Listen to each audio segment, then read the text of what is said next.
आज खजुराहो छतरपुर में the Oberoi Rajgarh palace hotel का उद्घाटन किया। इस होटल से स्थानीय लोगों के लिए रोजगार के अवसर सृजित होंगे। वैश्विक धरोहर में खजुराहो का स्थान अद्वितीय है, जो प्रदेश की गौरवशाली मुकुटमणि के समान प्रतिष्ठित है। यहाँ की कलाकृति और प्रतिमाओं का अद्भुत सौंदर्य मानो सजीव प्रतीत होता है। पर्यटन क्षेत्र में मिल रही उपलब्धियां स्थानीय लोगों के लिए रोजगार और अवसर के नए द्वार खोल रही हैं।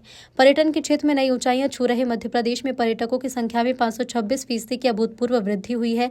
बीते साल 13.41 करोड़ से ज्यादा पर्यटकों ने प्रदेश के अद्भुत दर्शनीय स्थलों का भ्रमण किया। पर्यटकों के लिए हवाई सेवा और हेली सेवाओं का सतत विस्तार राज्य को पर्यटन का प्रमुख केंद्र बना रहा है। यद्यपि यूनेस्को वर्ल्ड हेरिटेज में खजुराहो का अपना एक अलग महत्व है। हमारे टूरिज्म के माध्यम से भी खजुराहो उत्सव और पता नहीं कितने प्रकार के प्रयास कर रहे हैं, लेकिन खजुराहो के साथ जैसे ही बात या नाम निकलता है तो खजुराहो के पत्थर भी बोलते हैं। यहाँ की प्रतिमाएं बात करती दिखाई देती है। उनकी अपनी कलाकृतियां, प्राचीन स्थापत्य का वो जो अद्भुत सौंदर्य जिसके आधार पर दुनिया खींची चली जाती है। मैं अपनी ओर से बधाई देना चाहता हूँ। हमारे यहाँ उम्मीद करेंगे कि जिस प्रकार से होटल के लिए मेहनत की गई, एक बार जोरदार अभिनंदन करें। जहां से देखो वहां से एक अलग प्रकार का नजारा दिखाई देता है। ऐसी अद्भुत कलाकृति और इतना हमारा ये एक तरह से मुकुटमणि की तरह दिखाई दे रहा हमारे देश का गौरवशाली उस अतीत के पृष्ठ को जो 350 साल पहले यहाँ हिंदू बादशाह जो जिनके काल में बनाया गया है चंदेलों के उस बुंदेलों की दौर में। यद्यपि छत्रसाल जी की ये राजधानी भी रही है। छत्ता तेरे राज में धर तक धरती होए, जित जित घोड़ा मुंह करे तित तित फते होए। वाह, क्या जोरदार।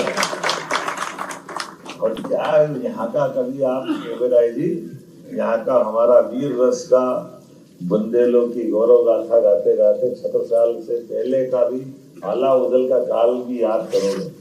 अलाउद्दीन की रचनाओं के आधार पर अद्भुत यहाँ वीर रस की कविताएं और उसके ग्रंथों की बहुत अच्छी परंपरा भी। मैं मान के चलता हूँ कि जब यहाँ हम अपने पन्ना के टाइगर रिजर्व की तरफ से भी और छतरपुर के अद्भुत उस गौरवशाली अतीत के साथ जहाँ आर्कियोलॉजी जुड़ी है, ऐसे में ये लगभग 70 एकड़ में अद्भुत प्रॉपर्टी बनी है, जिसमें 16 कमरे तो ऐसे लगे कि, और आपने कहा कि 16 की अलग अलग आनंद है। हर बार एक बार आकर के इच्छा होगी कि यहाँ हम अपने बार बार मुकाम बनाए। और यहाँ कोई होटल खुलता तो होटल केवल पर्यटकों के लिए नहीं होता, बड़े पैमाने स्थानीय लोगों को रोजगार देने का भी होता है। 60 से 70% लोगों को यहाँ रोजगार मिलेगा जो यहाँ काम भी करेंगे, और साथ ही साथ कई प्रकार की सब्जियां, दूध, फल, सभी प्रकार की चीजों से एक अपनी व्यवसाय की एक नई दुनिया चालू होगी। मेरी अपनी ओर से पर्यटन की इस नई उपलब्धि की पर्यटन विकास निगम को, मंडल को, बोर्ड को, सबको बधाई।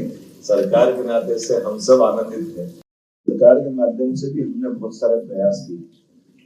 आपकी जानकारी के लिए हमने अपनी हवाई सेवा में भी इंटरस्टेट दोनों तरह की सेवाओं के लिए VGF लेकर के सरकार के माध्यम से एविएशन में बड़ी मदद करने का प्रयास है। हेली सर्विसेज भी चालू हुए।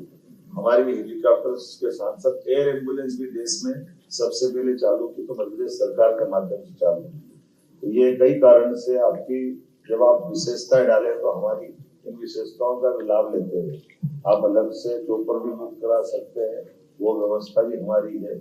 और कई कारण से जहाँ हमारे जैसे पर्यटक आएंगे उनको सब तरह की सुविधा देने का प्रयास हमारी सरकार के माध्यम से हो रहा है। और इसीलिए मैं जब देख रहा हूँ कि हमारे आंकड़े देखे पर्यटकों के, तो पर्यटकों में 526% की वृद्धि, ये बहुत बड़ी वृद्धि होती है। जोरदार अभिनंदन। टूरिज्म के अधिकारी बैठे आपके माध्यम से मंत्री तक ये मैं सौगात पहुंचाता हूँ। 13 करोड़ 41 लाख से अधिक पर्यटक गत वर्ष आए। ये अपने आप में बड़ा आंकड़ा है। हमारी अपनी पर्यटकों के माध्यम से कई प्रकार की व्यवस्थाओं से परिचित भी होता है, और मैं उम्मीद करता हूँ कि बदलते दौर में ये और बढ़ता जाएगा। मेरी अपनी ओर से पुनः आप सबका वंदन, अभिनंदन।